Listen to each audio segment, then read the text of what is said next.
भगत सिंह ने ललकारा है और लक्ष्मण जादव को बुलाया है और सारा भारत हमारा है, सारा भारत हमारा। यहाँ खड़ा जी, बीच में सर जी सर, फ्री होकर। बहुत बहुत धन्यवाद आदरणीय फतेह बहादुर सर, जिनकी वजह से हम लोग यहाँ पर इकट्ठा हुए हैं। और आज मेरे लिए ये बहुत गौरव की बात है, सम्मान की बात है। बेहद सम्मानित मंच है, बहुत वरिष्ठ लोग बैठे हुए हैं। हमें सभी महिला से आग्रह है, हमें सभी महिलाओं से आग्रह की कामयाबी मंच से कम होती है, मंच के सामने जो लोग बैठे होते हैं उनसे ज्यादा होती है। तो इसलिए मैं किसी का नाम लिए बगैर, क्योंकि वक्त बहुत ज्यादा हो गया है, मैं सीधे इस बात पर आ रहा हूं कि हम जैसे लोग इस बात को समझते हैं कि असल में लड़ाई विचारधारा की है। असली लड़ाई विचारधारा की है। किसी नेता के खिलाफ, किसी पार्टी के खिलाफ हमारी लड़ाई नहीं है। हमारी लड़ाई कलम और किताब बचाने की है। और मैं शुक्रिया अदा करता हूं फतेह बहादुर जी का, और उससे ज्यादा शुक्रिया उस राजनीतिक दल का करना चाहता हूं जो अपने विधायक के साथ कंधे से कंधा मिलाकर खड़ा है और उन्होंने हिम्मत दी। एक शेर बड़ा मौजू है कि जुल्म के साए में लब खोलेगा कौन, और हम भी चुप रहे तो फिर बोलेगा कौन। इसलिए मैं पूरी तरह से इस बात की, इस लड़ाई के, इस वैचारिक लड़ाई के साथ खड़ा होने आया। क्या बोला था इन्होंने, फतेह बहादुर जी ने? उन्होंने माता सावित्रीबाई फुले का कोटेशन बोला था। इस मंच पर आदरणीय शिक्षा मंत्री चंद्रशेखर जी बैठे हुए हैं। इन्होंने क्या बोला था? अधम जाति में विद्या पाए, भयउ यथा अहि दूध पिलाए। और इस बात के लिए कहा कि हमारी पूरी लड़ाई मान सम्मान की है, और जिस ग्रंथ में हमारे लोगों के लिए कोई गलत बात लिखी होगी तो हम उसकी आलोचना करेंगे। क्या बोला है तमाम उन बहुजन लोगों ने जो ये सवाल खड़ा किया सम्मान और स्वाभिमान का?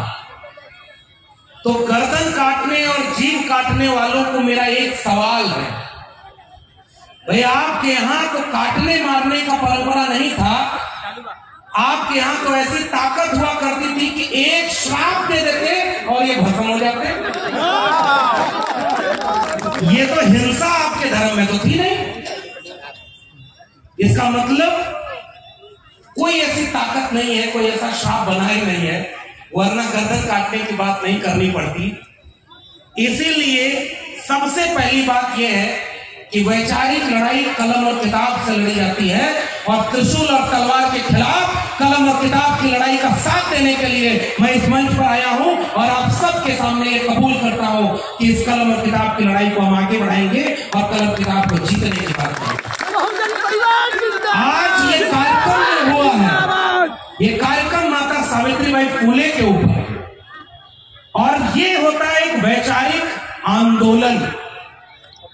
अगर आपको फतेह बहादुर जी की कोई बात गलत लग रही है तो आपको यह कहना चाहिए कि ज्योतिबा फुले और सावित्रीबाई फुले गलत है, नहीं कह सकते।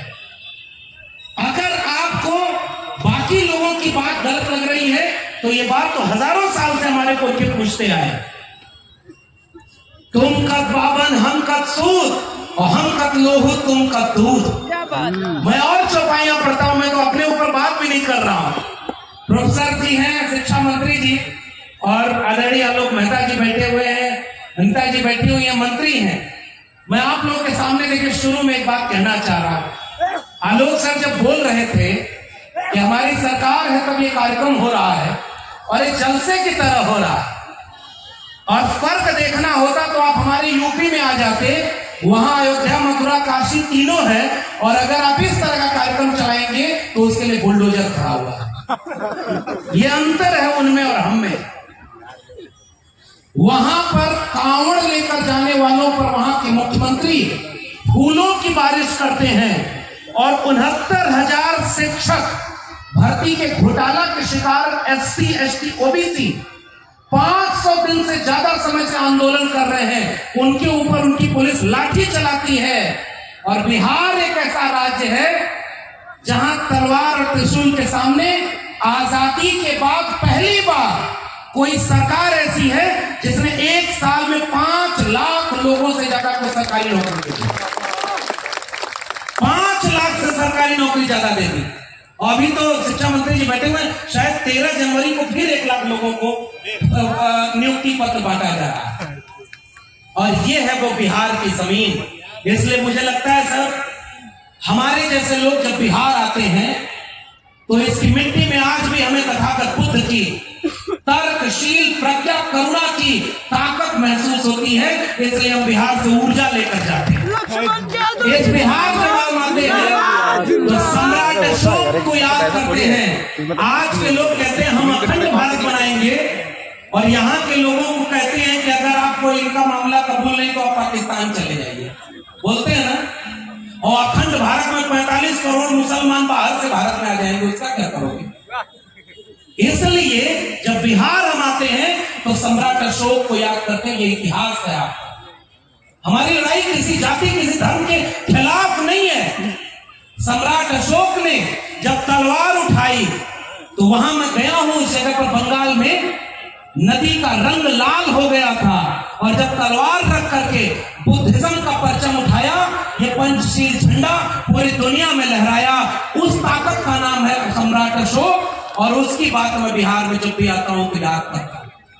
ये बिहार जिंदाबाद, ये बिहार जिंदाबाद मानव कर्पूरी ठाकुर की जमीन है। ये बिहार कर्पूरी ठाकुर की जमीन। इसलिए मैं कहता हूँ इतिहास इसलिए भी याद किया जाना चाहिए सर। मैं उत्तर प्रदेश का रहने वाला हूं, और जिस समय उत्तर प्रदेश में मुख्यमंत्री थे, आओ अगर आपकी भावना आहत होती है इस तरह के बयानों पर, तो प्रोफेसर चंद्रशेखर ने यही सवाल पूछा था कि अगर तुम्हारी किताब में कोई बात लिखी है जिससे हमारी भावना आहत होती है, तो हमारी भावना की कोई कीमत नहीं है क्या? हम अपनी भावना आहत करने वालों के खिलाफ बोलेंगे, और इसका अधिकार हमें भारत का संविधान देता है। संविधान ने इजाजत दी। तो एक इतिहास ये भी याद करिए, और इस बात को आज कहने का वक्त है। उत्तर प्रदेश में मुख्यमंत्री थे राम नरेश यादव, और बिहार में मुख्यमंत्री थे कर्पूरी ठाकुर। एक अहिर बिरादरी के और दूसरे नाई बिरादरी के। दिल्ली के लोग उस इतिहास को याद करिए। उन्होंने क्या कहा कि दिल्ली से चमड़ा भेजा संदेश, और बार बनावे कर्पूरी और भैंस चरावे राम नरेश। ये किसने नारा लगाया था? बड़ जात बतियौला से और छोट जात लतियौला से। ये मुहावरा किसने बनाया था? ये सवाल हमने पूछना शुरू किया, क्योंकि तुमने कभी अपने धर्म के नाम पर हमें एक माना ही नहीं। तुम हमें जातियों में बांटकर अपमानित करते रहे हो। अहिर, गडरिया, कुर्मी, चोर और घर सारे का टंगरी तोड़। भोजपुरी समझते हैं ना? तब मैं बिहार में खड़ा हूं, और उस बिहार में जो समाजवादी आंदोलन, बिहार के लोगों का इतिहास पढ़िएगा, त्रिवर्णी संघ का आंदोलन जो 90 की बात करता है, उसके बाद अर्जक संघ और बाबू जगदेव प्रसाद का आंदोलन। ये आज के नौजवान जितने यहाँ आए हैं सेल्फी खिंचाने, मैं उनसे कहना चाहता हूं, पुराने लोग तो उस इतिहास के गवाह हैं। नौजवानों को आज पता ही नहीं कि धर्म की अफीम क्यों चटाई जा रही है, क्योंकि आपसे आपका इतिहास कोई पढ़ने नहीं देना चाहता है। बाबू जगदेव प्रसाद, महामना राम स्वरूप वर्मा, उनके नारे को याद करिएगा, जिसमें समता की चाह नहीं वह बढ़िया इंसान नहीं। समता बिना समाज नहीं, बिन समाज जनराज नहीं। और जो जमीन को जोते बोए वो जमीन का मालिक होए, ये नारा लगा था। और समाजवादी जगह है ये भाई। बिहार के लोगों, आपसे ऊर्जा लेने के लिए मैं इस इतिहास को याद कर रहा हूं। क्या बोला था उन्होंने? 2 बातें हैं मोटी मोटी, हमें चाहिए इज्जत और रोटी। हमारी लड़ाई इज्जत और रोटी की लड़ाई थी। जितने लोगों ने ये लड़ाई लड़ी है वो इज्जत और रोटी की लड़ाई है। तो समाजवाद का नारा था, मिटे गरीबी और अमीरी, मिटे चाकरी और मजबूरी, रोटी कपड़ा सस्ती हो और दवा पढ़ाई मुफ्ती हो। वो नारा जब आगे बढ़ा, उन्होंने क्या लिखा उस नारे में कि ब्राह्मणवाद की क्या पहचान, गिट-पिट बोले करे न काम, और मानववाद की क्या पहचान, ब्राह्मण भंगी एक समान। ये नारा था और उस नारे को डॉक्टर राम मनोहर लोहिया ने आगे बढ़ाया। इस पूरे नारे में कहीं आपको हिंसा नजर आ रही है क्या? किसी के खिलाफ गाली नजर आ रही है क्या? किसी का अपमान नजर आ रहा है क्या? उस नारे को डॉक्टर राम मनोहर लोहिया ने आगे बढ़ाया। सब पिछड़ा सन 100 पाने बांधी गांठ, और पिछड़ा पावे 100 में 60। और उस नारे को बाबू जगदेव प्रसाद और रामचंद्र वर्मा ने आगे बढ़ाया कि 100 में 90 शोषित हैं, शोषितों ने ललकारा है, धन धरती और राजपाट में 90 भाग हमारा है, 10 का शासन 90 पर नहीं चलेगा, नहीं चलेगा। किसी के खिलाफ ये लड़ाई है क्या? ये लड़ाई आपके हक अधिकार की लड़ाई है। और उस नारे को जब आगे बढ़ाया तब उन्होंने कहा कि जो जमीन को जोते बोए वो जमीन का मालिक होए, राष्ट्रपति का बेटा होया, चपरासी की हो संतान, टाटा बिरला अंबानी हो, सबको शिक्षा एक समान, सबको शिक्षा सबको काम, वरना होगी नींद हराम।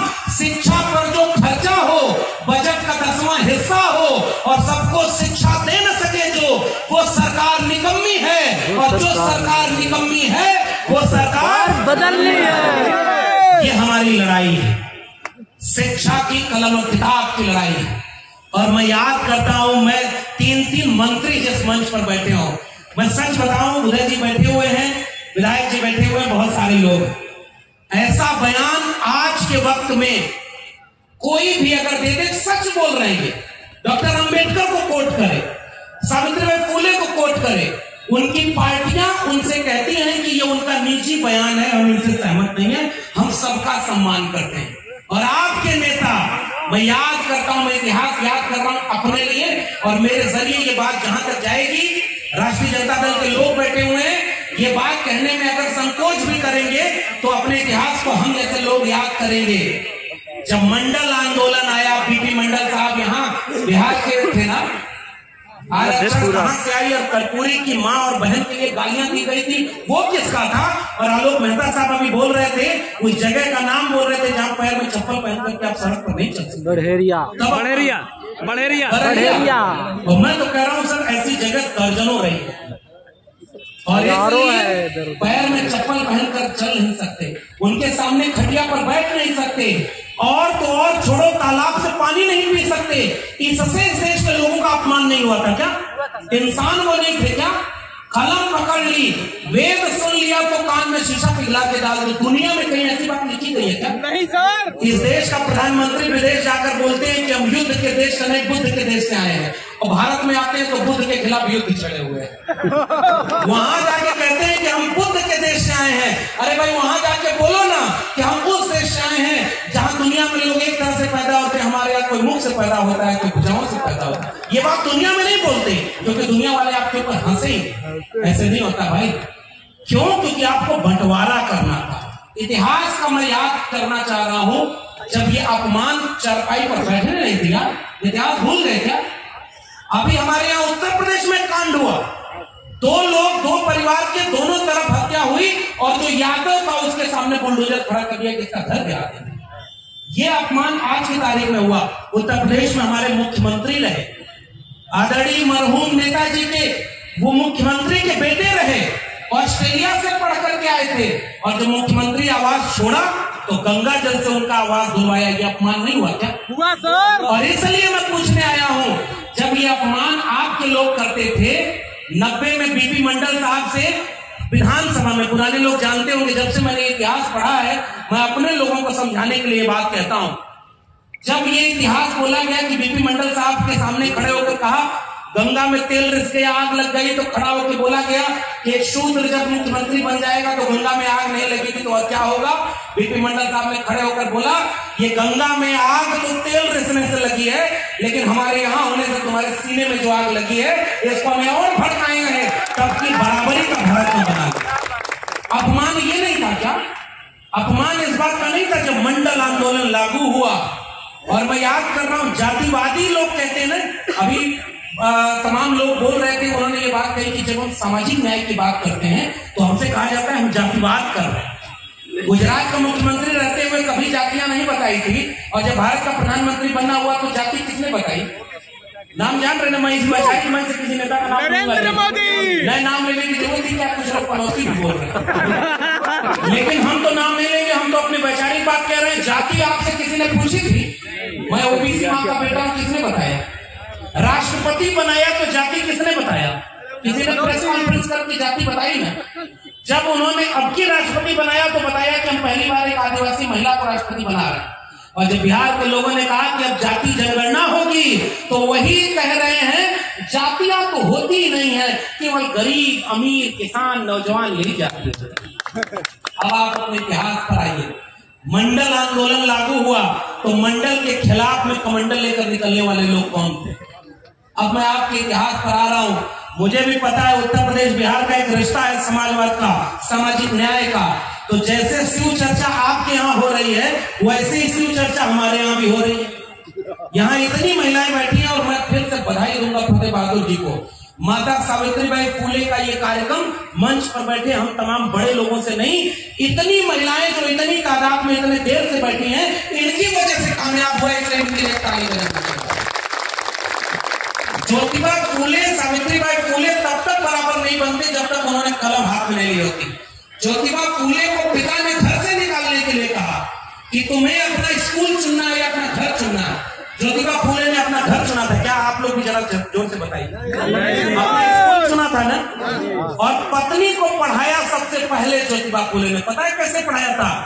पेड़ की डंडल तोड़कर, मिट्टी पर लकीरें खींचकर उन्होंने सावित्रीबाई फुले को पढ़ाया।